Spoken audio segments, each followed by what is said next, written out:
Hello नमस्कार साथियों। स्वागत है आपका हमारे YouTube channel OP edu point पर। आज हम पढ़ेंगे, एक नया टॉपिक है, कक्षा 11 का है और अध्याय 9, और वो है सरल रेखा। तो सरल रेखा के इसमें समीकरण भी ज्ञात करने हैं, ठीक है, और रेखा की ढाल कैसे ज्ञात करते हैं, ठीक है। इस प्रकार कुछ प्रश्न हैं। दो रेखाओं की मध्य दूरी कैसे ज्ञात करते हैं, दो समांतर रेखाएं दे रखी है तो उनके मध्य दूरी कैसे ज्ञात करते हैं, कोई बिंदु दे रखा है उस बिंदु की रेखा से दूरी कैसे ज्ञात करते हैं। इस प्रकार के प्रश्न इसमें आए हुए हैं। तो सबसे पहले हमें ये जो सरल रेखा है वो कक्षा 10 के प्रश्नमाला एक थी, निर्देशांक ज्यामिति, उसी के अनुरूप देखो ये प्रश्नमाला है। तो पहले क्या करेंगे, हम कक्षा 10 के थोड़े बहुत सूत्र हैं उनको एक बार रिविजन के तौर पर देखेंगे, और उसके बाद में आगे इनकी महत्वपूर्ण बातें पढ़ेंगे, और उसके बाद में आगे प्रश्नमाला 9.1 शुरू करेंगे, ठीक है। तो शुरू करें। देखो हम सबसे पहले पढ़ रहे हैं कक्षा 10 की महत्वपूर्ण जो बातें रह गई है उनको एक बार हम रिवीजन के तौर पर देख लेते हैं। तो निर्देशांक ज्यामिति, सबसे पहले आपको जाने ग्राफ का रूप। ग्राफ में एक्स अक्ष होती है, वाई अक्ष होती है। ग्राफ में कैसे दर्शाते हैं, ग्राफ 4 भागों में बंटा होता है। ये थोड़ी बहुत हमें बातें ध्यान रखनी है। देखो जिस प्रकार ये ग्राफ दे रखा है, इस ग्राफ में ये एक्स अक्ष है, ये वाई अक्ष है, और इधर लिखते हैं एक्स डैश, लिखते हैं नीचे लिखते हैं वाई डैश। यानी जो धनात्मक दिशा है एक्स की, वहाँ एक्स लिखेंगे, ऋणात्मक दिशा है माइनस एक्स डैश आ जाएगा, और वाई धनात्मक दिशा की तरफ वाई हो जाएगा, और नीचे ऋणात्मक दिशा की तरफ वाई डैश। यहाँ होता है निर्देशांक, होता है मूल बिंदु, इसके निर्देशांक लेते हैं हमेशा 0 0 होता है निर्देशांक, मूल बिंदु निर्देशांक 0 0। अब प्रत्येक ग्राफ है जो क्या 4 भागों में बंटा होता है। देखो प्रत्येक भाग चतुर्थांश कहलाता है।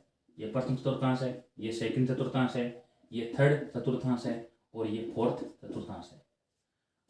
प्रथम चतुर्थांश में एक्स और वाई के दोनों मान प्लस के आते हैं। देखो इसे बोलते हैं क्या, देखो द्विविम निर्देशांक ज्यामिति, यानी एक्स और वाई के दो, प्रत्येक के दो मान होंगे। देखो जिस प्रकार दर्शाना है, 4 और 6 दर्शा दिए। देखो 4 और 6, अब 4 और 6 एक्स और वाई का मान दोनों मान है, तो कहाँ दर्शाएंगे इसको। देखो ठीक है, -4 6 आ गया तो कहाँ दर्शाएंगे इसको।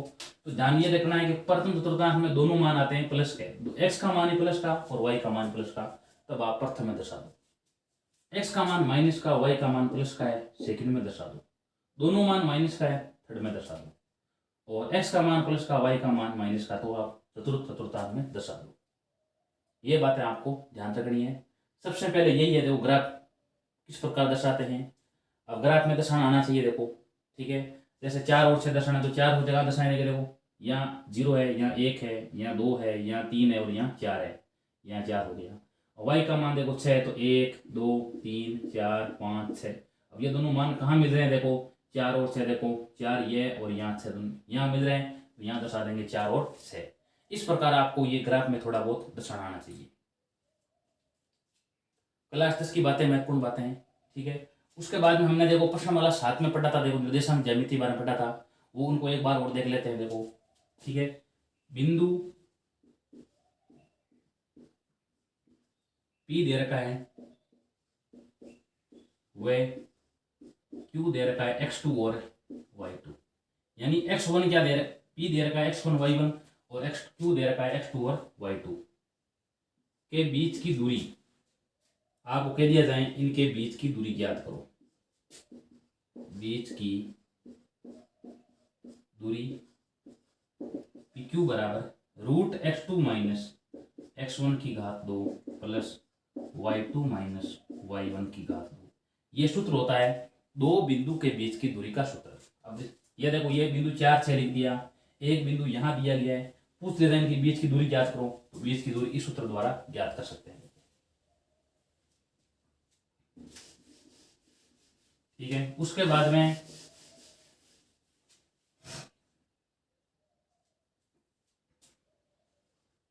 x1 y1 x2 y2 को मिलाने वाले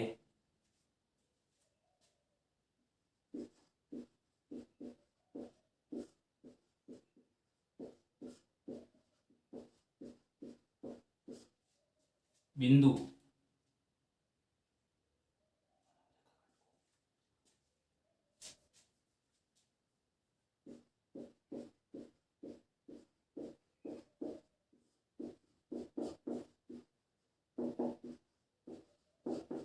m अनुपात n के अनुपात में विभाजित करने वाले या बांटने वाले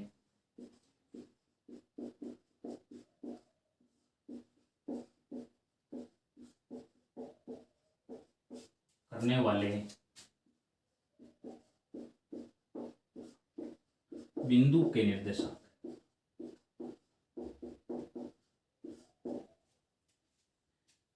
ठीक है, यानी ये रेखाखंड दिया गया है, यहाँ पर बिंदु लिख दिया ए, यहाँ पर बिंदु लिख दिया बी, और यहाँ कोई बिंदु मान लिया पी बिंदु है।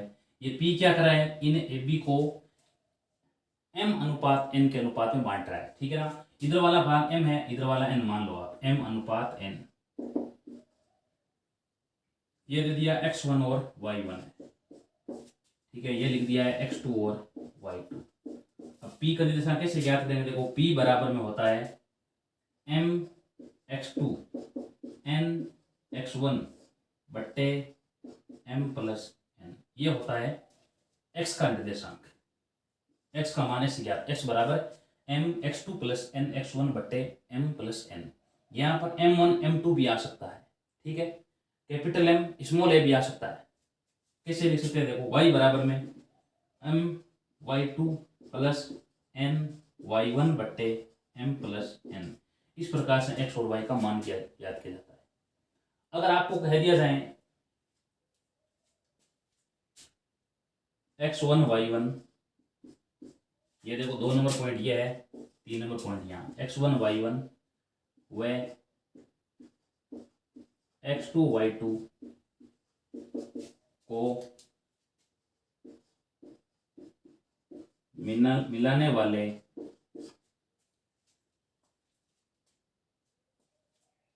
रेखाखंड के मध्य बिंदु के निर्देशांक। यानी ये अगर बिंदु बीच में दिया गया है, ये अभी बीच में नहीं है, कम ज्यादा हो सकता है, मध्य बिंदु के निर्देशांक।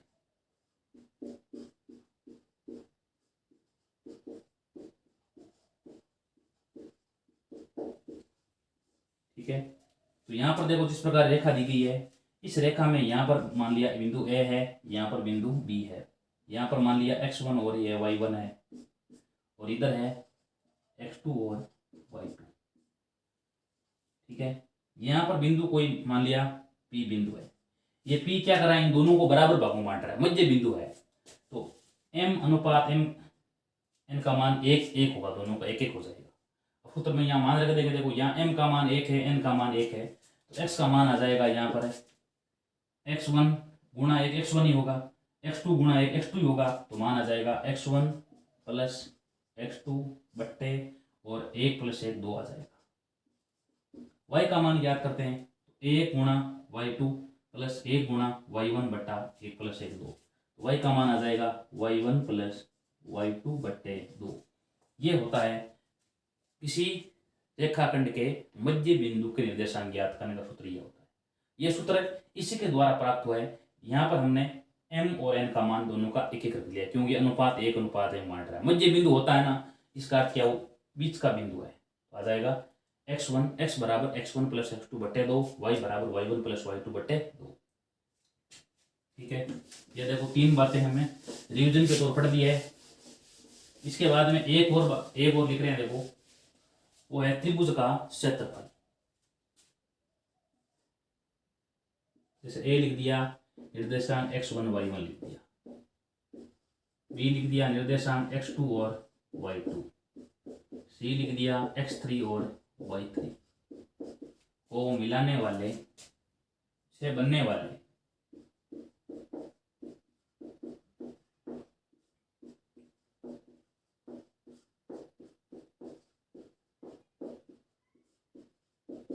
त्रिभुज का क्षेत्रफल कैसे ज्ञात करते हैं। ये 3 बिंदु इनको मिलाया गया है और इनके द्वारा त्रिभुज बन रहा है, उसका क्षेत्रफल कैसे ज्ञात करते हैं। सूत्र होता है 1/2 x1 कोष्टक y2 minus y3 plus x2 y3 minus y1 plus x3 और y1 माइनस y2। ये सूत्र होता है, और यहाँ लगाते हैं मापांक का चिन्ह। मापांक अर्थ क्या है, त्रिभुज का क्षेत्रफल हमेशा धनात्मक होता है, इसका मान कभी माइनस में भी आ सकता है, इसलिए आपको उसको हमेशा प्लस में रखना चाहिए, इसलिए यहाँ मापांक का चिन्ह लगाया गया है।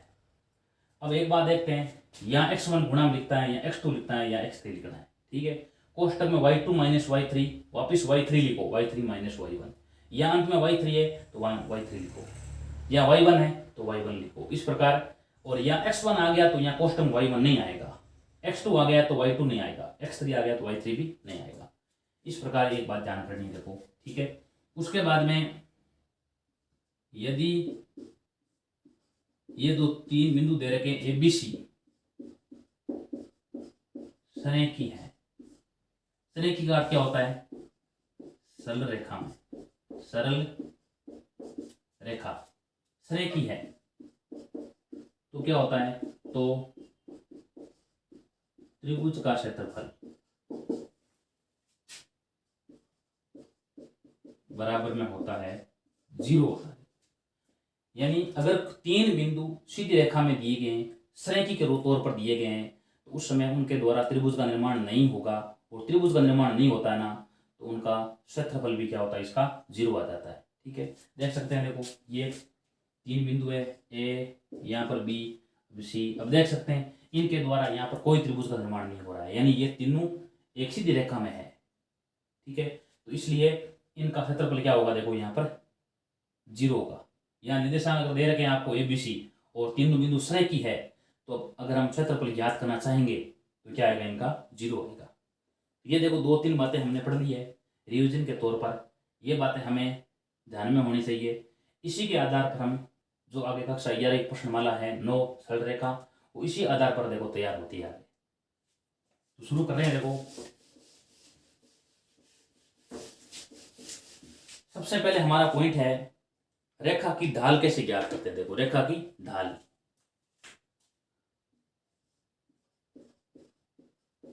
रेखा की ढाल किस प्रकार से ज्ञात की जाती है?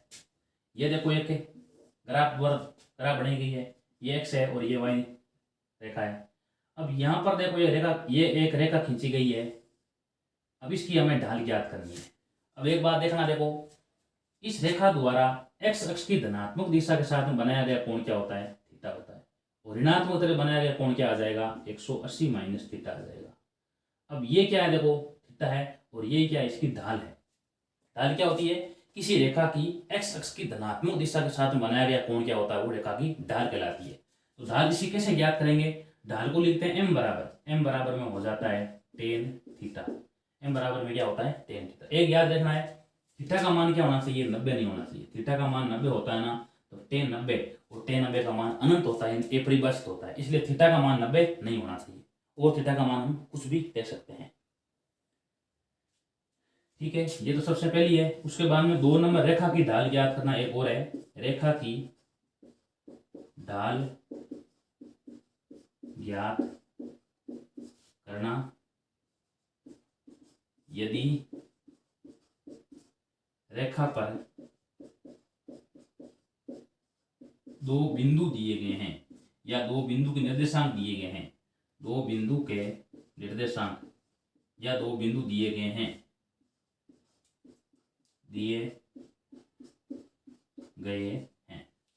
अब अगर ये रेखा है, इस पर हमें 2 बिंदु दे दिए, यहां पर और यहां पर। ठीक है, निर्देशांक लिख दिया इनका x1 और y1, यहाँ पर x2 और y2। अब कह दिया जाए इनकी ढाल ज्ञात करो। थीटा का मान नहीं दिया गया है, केवल इस रेखा पर 2 बिंदु दिए गए हैं, तब आपको क्या निकालना है? रेखा की ढाल कैसे ज्ञात करते हैं? देखो सूत्र हो जाता है m बराबर y2 माइनस y1 बट्टे x2 माइनस x1, यही सूत्र होता है रेखा की ढाल का। उसके बाद में अगर कह दिया जाए 2 रेखाएं क्या हो? समांतर हो। 2 रेखाएं क्या हो? समांतर। यदि 2 रेखाएं समांतर हो तो ढाल m1 बराबर m2 होती है। याद ये रखना है, अगर आपको 2 समांतर रेखा, एक रेखा ये है, ठीक है, एक रेखा ये दे दी जाए, इनकी देखो रेखाएं अगर दोनों समांतर है तो इनकी ढाल आपस में क्या होगी? बराबर होगी। यदि 2 रेखाएं समांतर है तो ढाल m1 बराबर m2 होगा। 4 नंबर, यदि दो रेखाएं लंबवत है, यानी वो जहां प्रतिच्छेद कर रही है वहां 90 कोण बन रहा है। देखो लंबवत है तो रेखा की ढाल, तो ढाल क्या होता है देखो, तो ढाल बराबर में हो जाता है m1 डॉट m2 बराबर -1 होता है। अगर आपको कह दिया जाए ये ग्राफ दिया गया है, इस ग्राफ में एक रेखा ये है, एक रेखा ये दी गई है, यहाँ बीच में कोण 90 का दिया गया है, तो ये ध्यान रखना है कि m1 डॉट m2 बराबर -1। दो रेखा हैं, उनकी ढाल दोनों अलग अलग होगी और उनका मान क्या होगा, उनका गुणनफल -1 के बराबर होगा, यानी m1 डॉट m2 बराबर -1। इस बात को ध्यान रखना है।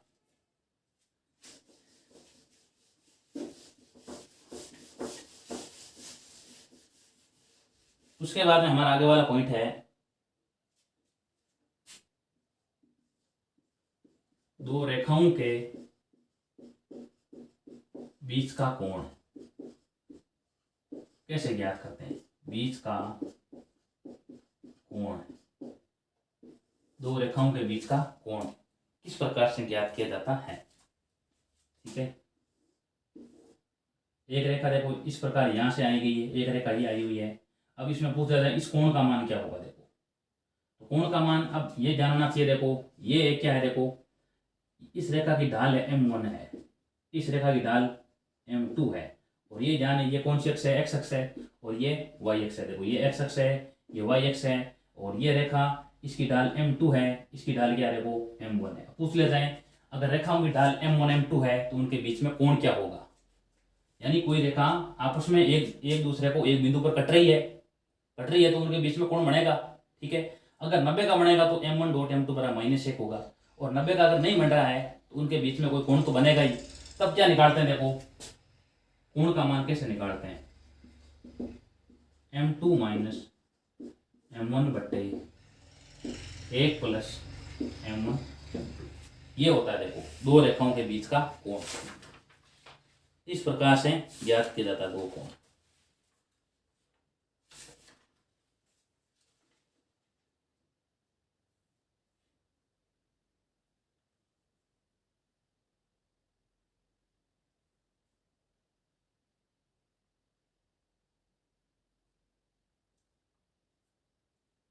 इसके बाद में आगे जो बात बताई गई है, तीन बिंदुओं की संरेखता, तीन बिंदु संरेख हो तो ढाल कैसी होती है। देखो तीन बिंदुओं की संरेखता, ये तीन बिंदु दिए गए हैं ए बी सी, तो यहाँ ये होगा देखो ए बी की ढाल बराबर में क्या होगा, देखो बी सी की ढाल। अगर ये तीनों बिंदु संरेखी है तो ए बी की ढाल किसके बराबर होगी, बी सी के बराबर होगी। ठीक है, क्योंकि जो नियम समांतर का होता है वही देखो यहाँ नियम है। ठीक है, ये रेखा समांतर है, लेकिन अंतर इतना ही है कि ए बी और बी सी रेखा एक सीधी लाइन में आ गई है। देखो सीधी रेखा पर आ गई है एक पे, इसलिए रेखा समांतर तौर पर है। यहाँ लिखते हैं ए बी बराबर ए बी की ढाल बराबर बी सी की ढाल, ये दोनों ढालें आपस में बराबर होगी। उसके बाद में है रेखा का समीकरण कैसे ज्ञात करते हैं। देखो आगे अब रेखा के समीकरण के बारे में है।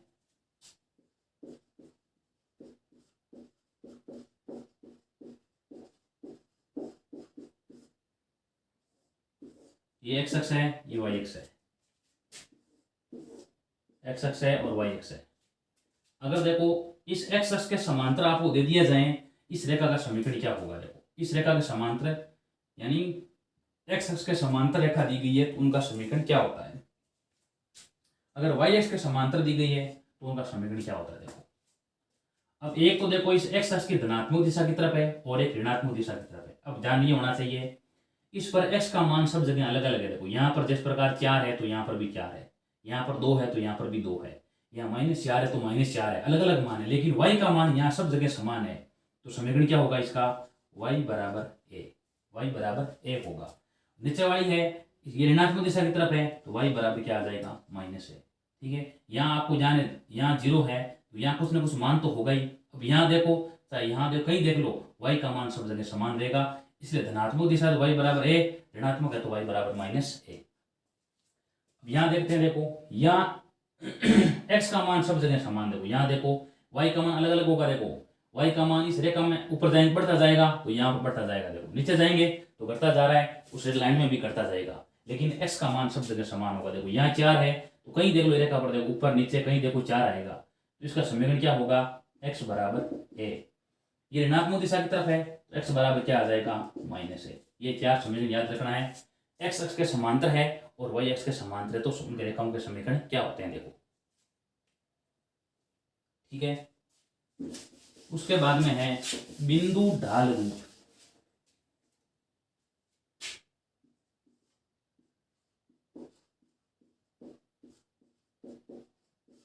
इन रेखा की ढाल दी गई है और एक बिंदु दिया गया है। मान लिया जाए ये ग्राफ दी गई है, इस ग्राफ में ये रेखा है, इस रेखा के धनात्मक दिशा की तरफ बनाया गया कोण आपको दिया गया है और यहाँ बिंदु आपको दिया गया है x1 और y1 दिया गया है। तो आपको कह दिया जाए इस रेखा की ढाल मान लिया m है, ढाल क्या है m है, तो समीकरण कैसे ज्ञात करते हैं, देखो सूत्र होता है y माइनस y1 बराबर m x माइनस x1। ये सूत्र होता है ढाल का। समीकरण ज्ञात, रेखा का समीकरण ज्ञात करना, यदि आपको ढाल दी गई है और क्या दिया गया, एक बिंदु का रेखा पर निर्देशांक दिया गया है, तब ये करते हैं। उसके बाद में दो बिंदु रूप, यानी रेखा पर दो बिंदु दिए गए हैं, दो बिंदु रूप, एक बिंदु यहाँ दिया गया, एक बिंदु यहाँ है, मान लिया x2 y2 है। रेखा की ढाल आपको नहीं दी गई है, केवल क्या दिया गया है, इस रेखा पर दो बिंदु दिए गए हैं, तब सूत्र क्या होता है, देखो y माइनस y1 बराबर y2 माइनस y1 बट्टे x2 माइनस x1 और यहाँ आ जाएगा x माइनस x1। ये आपको जाने, ये सूत्र किसका होता है, पढ़ा देखो हमने, ये सूत्र होता है ढाल का। सूत्र वही है y माइनस y1, m लगा दिया आगे x माइनस x1। तो यहाँ ढाल ज्ञात करते हैं। अगर दो बिंदु आपको दिए गए हैं, ढाल आपको नहीं दी गई है, तो इस सूत्र के द्वारा पहले ढाल ज्ञात कर लो, बाद में करने का तरीका एक ही है। उसके बाद में आगे है ढाल अंत्यखंड रूप।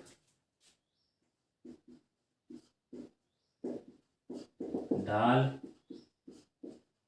अंत्यखंड रूप में है तो रेखा का समीकरण क्या होता है, ये होता है y बराबर mx प्लस c। कैसे होता है देखते हैं, देखो ये रेखा है, यहाँ पर आपको निर्देशांक क्या है, देखो यहाँ पर है, यहाँ आपको जाने x का मान यहाँ 0 होगा और y का मान अलग अलग निर्देशांक हो जाएगा 0 और c, 0 और c हो जाएगा, क्योंकि ये y x है इसलिए यहाँ सब जगह x का मान 0 0 ही होगा और y का मान कुछ भी हो सकता है, c मान लिया जाए। और इसकी ढाल क्या है, ढाल मान लिया आपको m। तो यहाँ पर देखो सूत्र ये लगेगा y minus y1, y minus y1 का मान क्या है, देखो c है, बराबर m का मान m दिया गया है और x माइनस x1 का मान 0 है, 0 लिख दो, तो यह हो गया y माइनस c बराबर mx, y बराबर mx प्लस c, ये सूत्र बनता है। तो ये होता है ढाल अंत्यखंड रूप। ढाल दी गई है और आपको एक का अंत्यखंड दिया गया है, इन रेखा को ये x या y x है, एक जगह में कट रही है, देखो, तो ये होता है सूत्र y बराबर mx प्लस c। रेखा का समीकरण याद करने का सूत्र ये होता है। अब आगे अंत्यखंड रूप में दिया गया है, ढाल नहीं है, केवल अंत्यखंड रूप, अंत्यखंड रूप। इसका अर्थ यह है कि रेखा एक, ये रेखा x और y को दोनों काट रही है, देखो निर्देशांक यहाँ क्या होगा, देखो यहाँ तो हो जाएगा x और 0, ठीक है, a और 0 मान लेते हैं, a और 0, और यहाँ हो जाएगा 0 और b। तब समीकरण कैसे ज्ञात करते हैं, x बट्टे a y बट्टे b बराबर 1। इस प्रकार ये समीकरण बनता है, x बट्टे a प्लस y बट्टे b बराबर 1, ये होता है समीकरण। कब होता है, जब क्या दिया जाए आपको, इस प्रकार रेखाएं x और y को दो अंत्यखंड काट रही है, x और y को एक रेखा अलग अलग अंत्यखंड काट रही है, तब क्या होता है रेखा का समीकरण, x बट्टे a y बट्टे b बराबर 1। एक बार कह दिया जाए कि रेखा समान अंत्यखंड काटती है, तब a बराबर में क्या हो जाता है, b हो जाता है, तो यहाँ a का मान और b का मान a लिख देते हैं, तब समीकरण बनता है x प्लस y बराबर a हो जाता है, जब समान अंत्यखंड काटती है। तो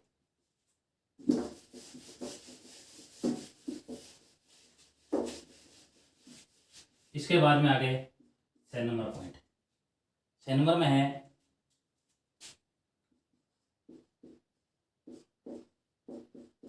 अब देखो रेखा का लंब रूप क्या होता है देखते हैं। देखो लंब रूप होता है P बराबर में x cos alpha plus y sine alpha बराबर में होता है P। जिस प्रकार ये रेखा दी गई है और ये अंतःखंड काट रही है और यहाँ पर ये एक लंब डाला गया है, ये इस मूल बिंदु को मिला रहा है और इसका मान ये निर्देशांक P दिया गया है और इस कोण का मान 90 डिग्री है। तो P बराबर में क्या होता है x cos alpha plus y sine alpha होता है। P बराबर x cos alpha plus y sine alpha बराबर P होता है। ये सूत्र होता है लंब रूप का। उसके बाद में एक होता है रेखा का। देखो व्यापक समीकरण क्या होता है, रेखा का व्यापक समीकरण। रेखा का व्यापक समीकरण होता है ax plus by plus c बराबर 0। कोई भी रेखा दे रखी है उसका व्यापक समीकरण ये होता है। उसके बाद में आगे है 7 नंबर पॉइंट है एक बिंदु की रेखा से दूरी। एक बिंदु की रेखा से दूरी, ये ग्राफ दिया गया है। इस ग्राफ में देखो मान लिया जाए यहाँ पर एक बिंदु है, इसका निर्देशांक x1 y1 दे रखा है, ठीक है, और ये दूरी आपको P ज्ञात करनी है, ठीक है, और ये रेखा आपको दे रखी है। इस रेखा का समीकरण दिया गया है, निर्देशांक x1 y1 दिया गया है, तो पूछ लिया जाए इस बिंदु की रेखा से दूरी क्या होगी। तो सूत्र क्या होता है, देखो सूत्र है ax1 plus by1 plus c1 बट्टे रूट a² प्लस b²। ये होता है। कब होता है, जब एक बिंदु की रेखा से दूरी पूछी जाए तब होता है ax1 plus by1 plus c1 बट्टे रूट a² प्लस b²। ये सूत्र होता है। आपको दे दिया जाए एक बिंदु दे रखा है, उसकी रेखा से दूरी पूछ ली जाए। 8 नंबर में है दो समांतर रेखाओं के बीच की दूरी। दो समांतर रेखाओं के बीच की दूरी P बराबर में c1 माइनस c2 बट्टे रूट a² प्लस b²। ये होता है सूत्र। किसका होता है, दो समांतर रेखाओं के बीच की दूरी का सूत्र ये होता है। क्या सूत्र कैसे बनता है, देखो ये देखते हैं। एक समांतर रेखा दी गई ना, तो ये ध्यान ये रखना आपको, ये दो समांतर रेखा दी गई है, इसमें इसका समीकरण बनेगा y बराबर mx प्लस c1 बनेगा, इसका बनेगा y बराबर mx प्लस c2 बनेगा। और ये दूरी बीच की देखो, कहीं देखो, चाहे यहाँ देख लो दूरी, चाहे यहाँ देखो, कहीं देखो दूरी समान आएगी। वो दूरी क्या होगी, देखो PP होगी। दूरी कैसे निकालते हैं, समांतर रेखाओं की, आ जाएगा c1 माइनस c2 बट्टे रूट a² प्लस b²। इतनी बातें हमें इस प्रश्नमाला में ध्यान रखनी है।